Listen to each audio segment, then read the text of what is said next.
唔知你哋有冇搭呢個免費電車啦？咁我今日咧就搭咗，因為姜濤嘅 fans 啦，就係因為姜濤嘅生日，就係請咗我哋全香港嘅人咧都可以搭免費電車嘅。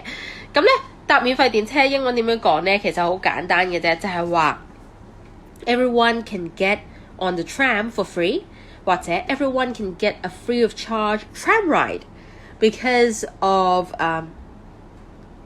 local singer姜濤 fans 嚇，因為咧姜濤嘅粉絲嘅